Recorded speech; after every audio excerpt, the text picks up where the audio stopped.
भैया। हाँ लक्ष्मण। वन में हमें घूमते घूमते 10 वर्ष हो गए। इन वर्षों में हम कई संत महात्माओं को मिले। इन सबके तो नाम भी याद नहीं रहेंगे। लक्ष्मण, केवल नामों की सूची याद रखने से क्या लाभ? नाम तो केवल एक बाहरी पहचान के लिए होता है। उनके आंतरिक गुणों को ही याद रखना चाहिए।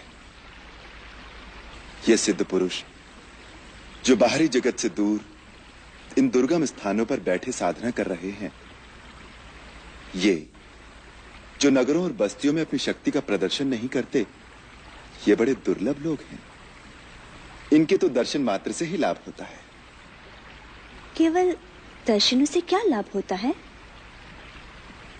सीते, जैसे धूप में केवल बैठने मात्र से ही सूर्य की गर्मी हमारे शरीर में प्रवेश करती है, उसी प्रकार उनके निकट बैठने से उनके आत्मज्ञान, उनकी शक्तियों, उनकी भावनाओं का सूक्ष्म प्रकाश हमारे सूक्ष्म शरीर में प्रवेश करता है। वो बिना कुछ कहे ही बहुत कुछ दे देते हैं। तपोवन के जिस भाग में अब हम प्रवेश कर रहे हैं, वहां एक से एक महान ऋषि होंगे। यदि उनके सत्संग का पूर्ण लाभ उठाना हो तो अपने मन और बुद्धि की खिड़कियां और द्वार खोलकर उनके चरणों में बैठ जाना चाहिए। यदि उनके पास जाकर विनम्रता से एक भिक्षुक की भांति मन की झोली फैलाकर चुपचाप बैठ जाओगे तो अपनी साधना के द्वारा प्राप्त किए हुए ज्ञान के अनमोल रत्न वो तुम्हारी झोली में अनायास ही डालते रहेंगे। लक्ष्मण, जीवन में ऐसे अवसर बड़े भाग्य से मिलते हैं, अन्यथा इन महान विभूतियों के दर्शन बड़े दुर्लभ हैं।